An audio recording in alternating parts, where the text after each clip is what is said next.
Hello, good evening.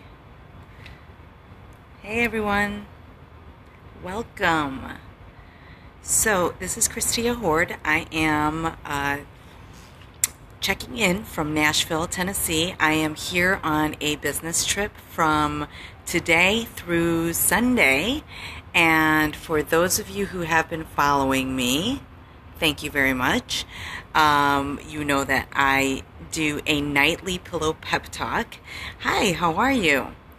And just because I'm out of town doesn't mean I have to skip out on it. I really look forward to getting on my pillow pep talk every night. The purpose of it is actually to unwind at the end of the day, get the weight of the world off your shoulders and what you're struggling with. How are you? So, here I'm tuning in from the hotel that I'm staying at. And this is not my house. I am in Nashville, Tennessee, but I am from Chicago, Illinois. How are you? Hello, hello. And I started rereading a book that I've already read called The 15 Invaluable Laws of Growth by John Maxwell. So, actually, I did a show on stress before. You can't hear me. Can anybody hear me? That diamond necklace is very distracting. Can anybody hear me? Can you all hear me? Say yes. Hi from Pakistan. Yep. Okay. So it was just the one person that couldn't hear me. Okay, cool. Well, not cool, but... So, if you guys didn't catch my earlier broadcast, I did a broadcast from Honky Tonk. Honky Tonk is a bar here in Nashville, Tennessee. Thank you. Thank you very much. Okay, great. And surprisingly, I am still up. I am sober. I didn't have anything to drink, maybe one drink. But I said, I need to get on my pillow pep talk. So tonight, actually, I'm on chapter 2. I did do chapter 1 last night. And if you didn't catch it, go back. I'm at work and that's why. Oh, I see. Gotcha. Okay. I wanted to make sure it was not, a Bluetooth technical issue. Because that would look awfully funny if I talked for a whole half hour and you guys couldn't hear me. So, my name is Christia Horde. I am a life change coach. I'm speaking quietly because I'm in the lobby of this hotel. And I brought down my pillow just because it's my pillow pep talk. And I'm extremely tired. But, I am a life change coach. I am 41 years old. I've been married for 18 years. I'm a mom of 2, a 14-year-old and a 9-year-old. And today, I am going over the book 15 Invaluable Laws of Growth by John Maxwell. If you haven't yet, I highly recommend this book for you to go pick it up. I am going chapter by chapter, so if you prefer to go through the book with me, I am loving every minute of it. Last night, I did go over the first chapter, which was the law of intentionality. And the gist of that is there are people out there that grow accidentally, and then there are people that Thank you. There are people that grow accidentally, and then there are people that grow intentionally. And I spoke on the difference between the two types of people. If you didn't catch that, go back, watch the replay.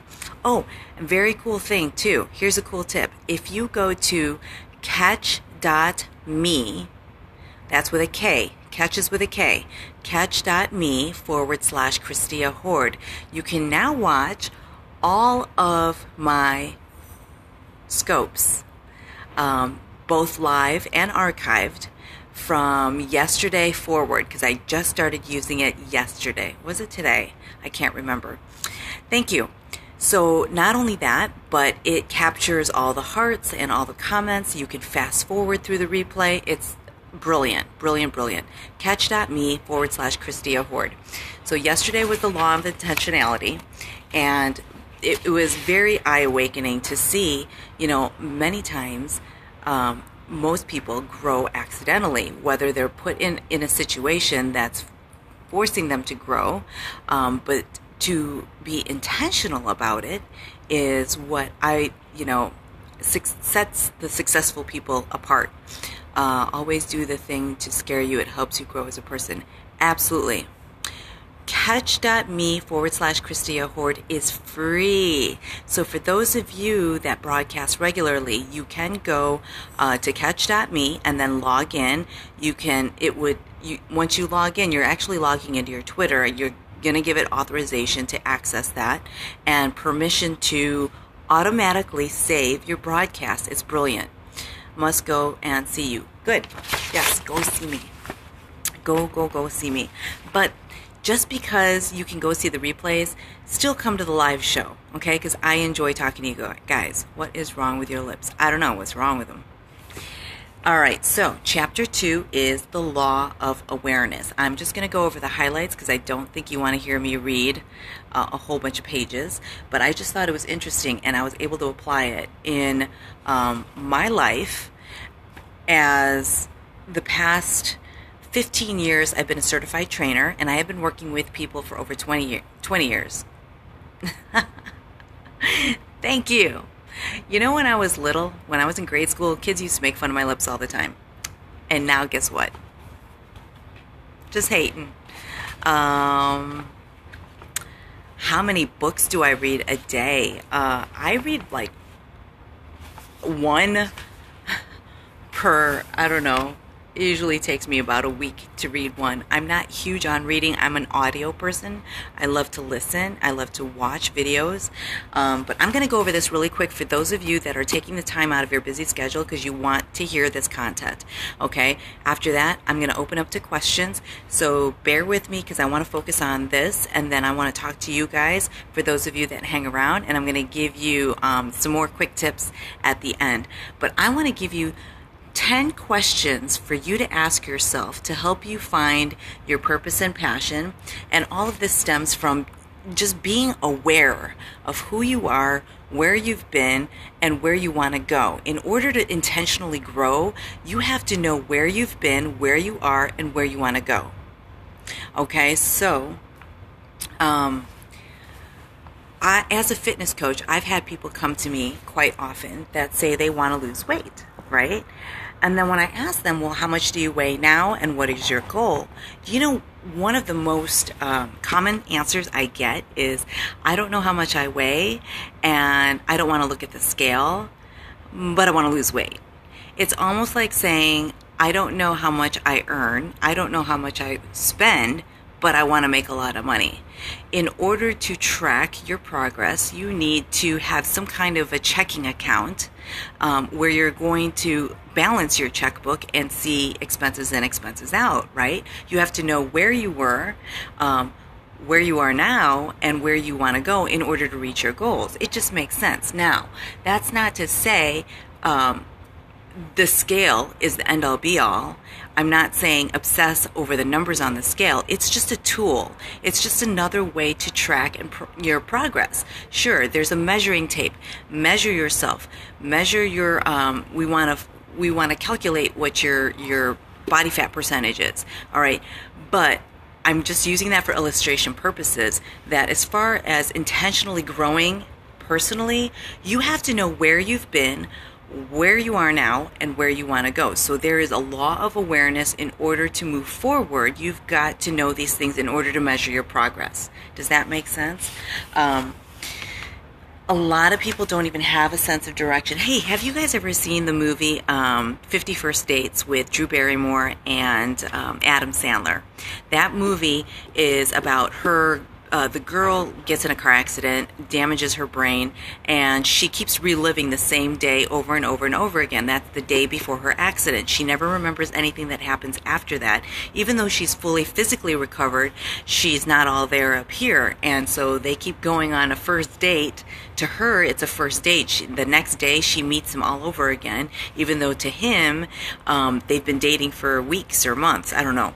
But that same concept and that story was brought up in this book, and I love that idea because that same concept is very common in people today, where they keep doing the same thing, going over the same cycle over and over and over again, and they're stuck in this rut where they obsess over eating because they're depressed about the relationship, or they're, have no sense of direction in their career. And they can't get healthy because they can't afford to get healthy, but they can't afford to get healthy because all their money's going to medical bills. Do you see what I mean? It's kind of a catch-22. Same concept applies here. So, number one, people who don't know, here, I observed that there are really only 3 kinds of people when it comes to having direction in life. The people that don't know what they would like to do. Have you ever been like that, where you just don't know what you want to do in your life? And you've jumped from job to job to job to job. I know I was like that for the longest time. I went from being a radio news broadcaster to working in management in retail, to working at the airlines for American Airlines at O'Hare Airport, to waitressing in restaurants, to being a closing department manager at a real estate title insurance company, to being a life change coach. I mean, I bounced from job to job to job because I hit a plateau and I would get bored of it and I would lose interest and move to the next thing. Rather than intentionally growing and really using my fullest potential, I would jump from job to job to job. Sure, I accidentally had growth. From each job, I grew without even knowing that I was growing, but I didn't intentionally grow. And intentionally growing means since I started my business 5 years ago, even before then, but more so 5 years ago when I set a goal as far as where I wanted to be in my business as a mentor, as a coach, and I knew I wanted to invest, a wealth of information and mentorship and counseling for the people that I helped. I had to dive into investing in myself and purposely go to conferences, to trainings, to seminars, diving into books like this, listening to audio every single day. I had to intentionally grow. Even when I didn't feel like it, I knew that I had to set my focus on taking the necessary steps each and every day in order to develop these skills that I needed in order to help other people. I needed to grow myself before I could grow others, okay? So, most people don't even know what they want to do or what they like to do. Number 2 are the people who know what they want to do, but they still don't do it. A lot of those people are like the someday kind of people, like, oh, I know what I want to do and I know how to do it, but I'm just not going to do it because this is in the way, or this is in the way, or I don't have the finances, I don't have the time, I don't have the support, I don't have the motivation. I know what it is I want to do and I know how to get there, but I'm not going to do it because of all these obstacles in the way. Okay, that's the second type of person. The third type of person is people who know what they would like to do and they just do it. You know anybody like that? They may not necessarily know how to get there yet, but they're just going to do it. That's me. I fail forward. I figure it out as I go along. I have very little patience, so I'm like, just get me moving already in the right direction.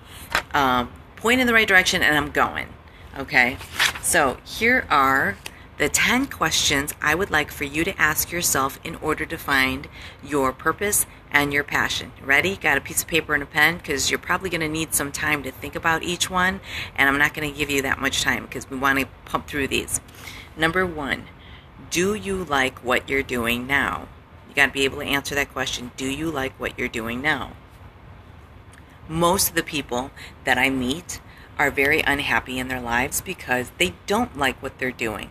They're stuck at a job. They're working 9 to 5 every single day. Staring at the same 4 walls, working with the same drama people, working in a cubicle, feeling like they're not going anywhere in their life. They're not happy. So I have to ask them a series of questions to find out what it is they're really passionate about. Number 2, what is it that you would like to do? What is it you would like to do? Every successful person I've met has a strong sense of his or her unique abilities and aspirations.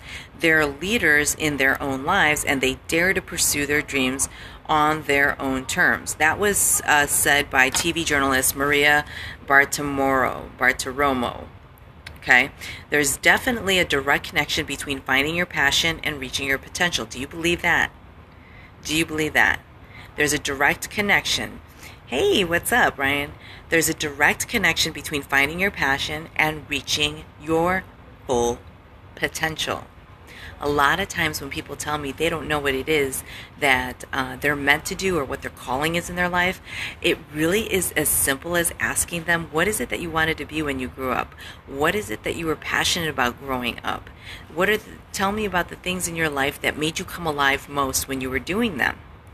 And I often find that people that have gained a lot of weight, let their health go, I would ask them, think back to a time where you felt your best. When you looked your best, you felt your best, you were happiest. Then they would tell me, and you know what they all had in common when they told me when they were happiest? They were all doing something that was meaningful, that was purposeful, that was helping other people. And it made them happy to help other people. I truly believe at the very end of the day, we are all put on this earth. We were designed to help one another. But many of us refuse to because we get stuck in our own rut that we don't feel that we're capable to help others, right? And then we lose sight, we lose direction, we kind of get stuck in this same routine day in and day out, and we never feel alive because we're not using our full potential, and your full potential is helping other people. So anyway, I digress. So what is it that you would like to do? Is the second question. Third question, can you do what you would like to do? Do you know, are you capable of doing what it is that you would like to do?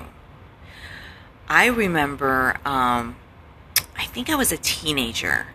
I loved pretending I was a broadcaster, and maybe that's why I like Periscope so much, you guys. I just feel like I can be myself and I could just talk. But I used to pretend like I was a broadcaster when I was about a teenager, and I don't know, there was something that came alive in me every time I got in front of a group of people, an audience. And this coming from somebody who was extremely shy growing up, there was something bottled up inside me that said, this clicks, this feels right. Every time I was put in a scenario, whether it was up on stage to perform in a musical or a school play or to play the piano or to sing in a band, yes, I did all those things. And I remember at church, they put on a skit and they needed a news anchor. And I was like, ooh, I want to do it. But I didn't know how. I didn't have the technical skill to be a broadcaster. I just went off of what I saw professionals do, and I would mimic them. But I didn't realize that there were technical things to learn as far as your facial expressions, the tone of your voice. You know, when you're speaking, how do you present yourself, and how do you deliver a message? It wasn't until I actually took coaching lessons and I traveled across the country and trained with some of the top coaches and top speakers in the country for me to really learn how to do what I wanted to do all along. So can you do what you would like to do? Number 4, that was number 3. Number 4 is, do you know why you want to do what you would like to do? Do you know why you want to do what you would like to do? That's a great question. I grew up in a, let's see, my dad's side of the family, they're all ministers. They're all missionaries. They're all public speakers. Those are some huge shoes to fill. And I went through some personal struggles myself growing up that I was very rebellious against, what my dad did, what my brother did. They're both pastors. They both speak publicly. And I remember struggling going, well, I don't really know what I'm meant to do. I know I've got all these interests in so many different things, but I'm not very good at any one thing. And it wasn't until I began to do it and I began to speak in front of people that I really came alive and felt that, wow, I really have a purpose for this. I really have a calling. And so my why in doing what it is that I like to do is because I meant to do it, and because I see the reward, the return, how I influence, how I motivate, how I help people, and to see the transformation in somebody else's life is just, it's priceless, and it makes me want to continue doing what I'm doing. That's why. Number 5 is, do you know what to do so you can do what you want to do? Do you know what to do so you can do what you want to do?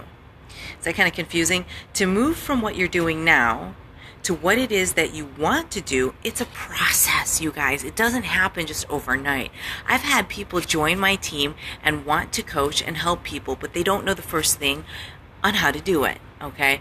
They don't realize that here's the expectations. You're gonna fail. You're gonna fail a lot. You're gonna face rejection. You're gonna face objections. You're gonna face skepticism. You're gonna face ridicule. In the process of you changing, there are going to be people in your life that are not going to be okay with that because you're changing. They want you to stay right where you've always been, right? And in order for you to grow, you have to be okay with feeling uncomfortable, losing friends, losing support from people that, you know, used to be in your circle, just because they're not going to grow, they're not going to change along with you. You've got to be okay with that, okay? Do you know what to do so you can do what you want to do? You've got to put in the hard work, sweat, and tears into studying the skill. You've got to practice every day. You've got to fail forward. You've got to have those mentors and accountability partners that are going to keep you on track so that you move towards your goals. Number 6, do you know people who do what you'd like to do? Do you know people who do what you'd like to do? I think that's very important because I went to Peoria, Illinois to get certified to teach a format called Turbofire. Little did I know that the instructor of that workshop would end up being one of my best friends, my mentor, my accountability partner, my coach. But the fact that I went to go and train for something specific caused me to connect with somebody who was already doing what it is that I wanted to do. And seeing that in her made me connect with her, hook myself to her hip, and learn everything that there was to learn because I saw her doing it already. It's important to know that if you know the people that are already doing what it is you want to do, you got to follow them. It's like an apprentice. You've got to shadow them. When I used to waitress, my first week on the job, they didn't just stick me out there to start waitressing. I had to shadow someone who already knew what they were doing so that I could learn from them, so that they could correct me when I tried and I would make a mistake. Connect yourself with those type of people that are already doing what it is that you want to do. All right? Number 7, should you do what you'd like to do with them? If you are someone who's dedicated to personal growth, you will always be learning from many people in many places. Should you do what you'd like to do with them? Okay, I believe yes, because it just solidifies my direction and my path. When I'm doing the things that I want to do with the people that are teaching me how to do it, it's just going to help me, especially on the days that I feel discouraged. I'm going to look to them and be influenced and be encouraged and be inspired because I see that they're not perfect and they go through their struggles too. So to see them overcome those struggles and then to overcome my struggles with them on the same journey keeps me on track. So yes, I totally believe that you should. Make sure that these people that you're connecting with, obviously they're positive, they're driven, they're ambitious, they're always learning, and they're always willing to teach you. So connect yourself because you will become like the 5 top people that you surround yourself with most. So if you don't know who you are, show me your friends and I'll be able to tell you. Will you pay the price to do what you want to do? Will you pay the price to do what you want to do? Oh, that's great.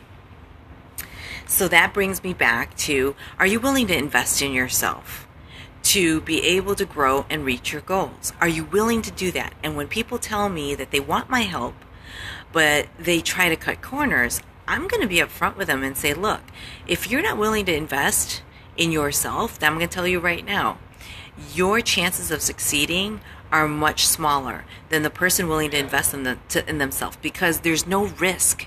If there's no risk, if you're not taking a risk, you're not going to commit to doing what you need to do in order to get where you want to be. I love this saying, entrepreneurs, about entrepreneurship. I will do today what most others won't in order for me to be able to do tomorrow what most others can't. I love that quote. All right, so will you pay the price for it? That's the question. And for me, yes, absolutely. Number 9, when can you start doing what you'd like to do? Oh, this is another great one. When? I get so many people that tell me, timing-wise, now's not the right time. I don't have the money, I don't have the time, I don't have the support, I don't have the motivation. Okay, so when are you going to be ready to do it? Oh, someday. Well, let me tell you something. Someday is not a day of the week, my friends. Someday is not a day of the week. You've got to start today, because today is the first day of the rest of your life. You decide today. When can you start doing what you'd like to do? The answer is when you say you're ready to do it. Okay? Because whether you think you can or you can't, you're right. So really the question is, when are you going to make someday today? All right, number 10, last but not least, is what will it be like when you get to do what you'd like to do? Oh, I love this part. What's it going to be like? Imagine where you'd be 5 years from now. If you knew you couldn't fail and you did everything you needed to do to reach your goals, where would you be 5 years from now? I love that question, and I ask that to a lot of people. Because right now they only see what's in front of them, and I love helping them see beyond them and say, okay, where would you be 5 years from, even 1 year from now? Where do you picture yourself?